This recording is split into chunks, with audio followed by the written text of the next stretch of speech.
आप सुन रहे हैं कहानी द्राक्षिणी। भाग 31।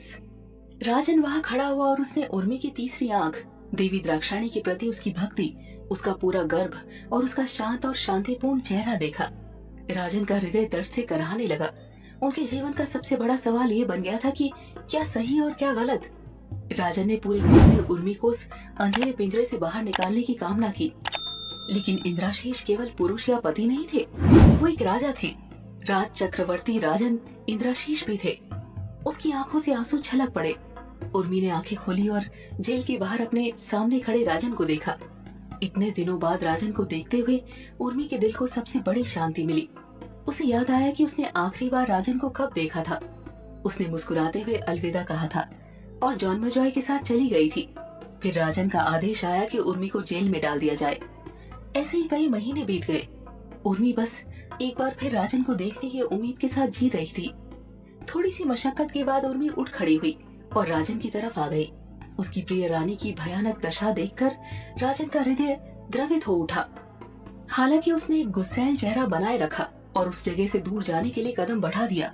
उर्मी ने केवल एक बार कोमल शांत स्वर में पुकारा, कृपया एक बार अपनी इस दासी को सुन ले। मैं इस महल में केवल कुछ दिनों के लिए आई हूँ, फिर मेरी बलि दी जाएगी।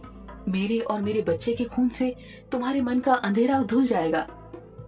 मेरा शव ले लिया जाएगा और आम जनता इसका आनंद लेगी, लेकिन फिर भी मुझे मृत्यु के बाद भी स्वतंत्रता नहीं मिलेगी। आपका कुल पुरोहित मेरे शरीर को लुड़नी नदी के पास की गुफा में ले जाएगा और इसका लाभ उठाएगा। राजन मुड़ा और उर्मी की ओर देखा। फिर उसने गुस्से में कहा, एक दंत को पापी साबित करने के लिए कहानियां मत बनाओ और जहां तुम खुद हो उसी रास्ते पर धोखा दो। उर्मी ने कहा, अपना हाथ दे राजन, मैं आपको कुछ दिखाना चाहती हूँ। राजन ने कुछ सोचा और अपनी मर्जी के बावजूद जेल के अंदर अपने हाथ बढ़ा दिया। उर्मी ने अपने सूजे हुए पेट पर हाथ रखा। तुरंत पेट की सतह पर एक हलचल पैदा हो गई। राजन के दिल में खुशी की लहर दौड़ गई। उर्मी ने कहा, राजकुमार ने अपने पिता के स्पर्श को पहचान लिया है। हालांकि पिता अभी भी अपने अजन्मे बेटे को नहीं पहचान पाए हैं। राजा ने कहा, मैंने अपनी आंखों से देखा है कि मंदिर में उस गुप्त मार्ग के अंदर जॉनमेजॉय ने क्या किया था। आपने और एक दंत ने मुझे अपनी सिद्धि की शक्तियों से सब कुछ दिखाया था। मैं मर रही हूँ राजन। आप एक दंत के भ्रम पर इतनी आसानी से कैसे भरोसा कर सकते हैं? आप इन भ्रमों को भी आसानी से दूर कर सकते हैं।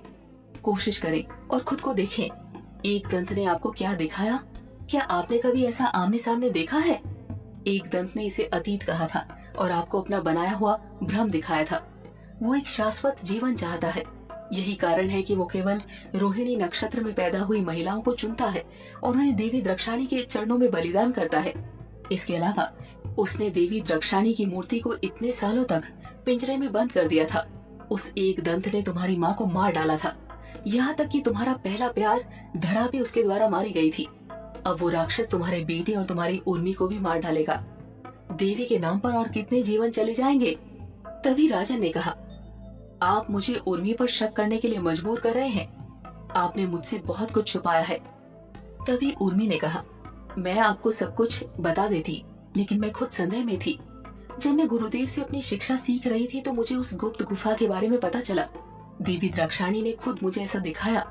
उन्होंने एक छोटे बच्चे का रूप ले लिया था और पूरा समय मेरा मार्गदर्शन किया। मैंने उस गुफा में रखे शास्त्रों को पढ़ा है और समझा है कि देवी द्राक्षाणी कौन थी।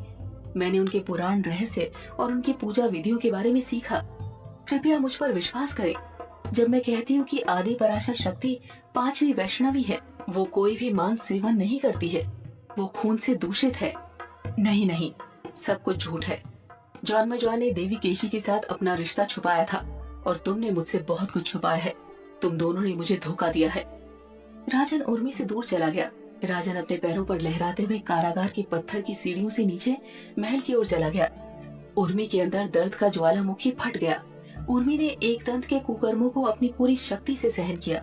उसने राजन को इस तरह सम्मोहित किया था कि राजन देख तो रहा था, लेकिन सच को किसी भी तरह से स्वीकार नहीं कर रहा था।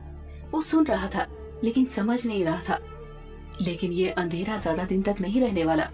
कौशी की अमावस्या की अंधेरी रात में शक्ति की तेज किरण अपना रास्ता खोज लेगी।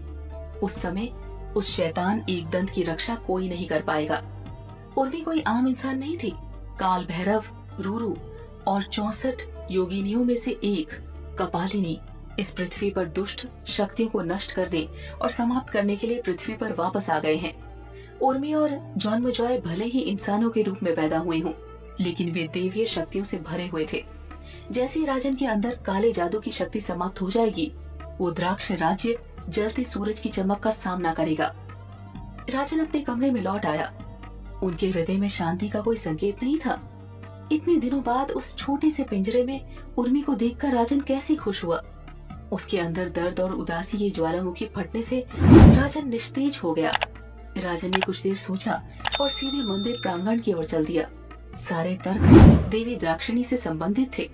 वो इस उम्मीद में आ गया था कि वो उसे अंतिम मार्गदर्शन देने में सक्षम होगी। अगर देवी द्राक्षिणी ने उन्हें रास्ता दिखाया तो वो कभी भी गलत रास्ते पर नहीं जा पाएंगे। उस रात कोई भी मौजूद नहीं था। बाहर कुछ ही पहरेदार खड़े थे। राजन धीमी गति से चला, मंदिर का दरवाजा खोला और अंदर चला गया। देवी के चेहरे पर पड़ने वाले दीपक की रोशनी ने उन्हें एक उज्जवल आभा और एक शांत अभिव्यक्ति दी। ऐसा लग रहा था जैसे वो खुद राजन इंद्राशीष का इंतजार कर रही हो।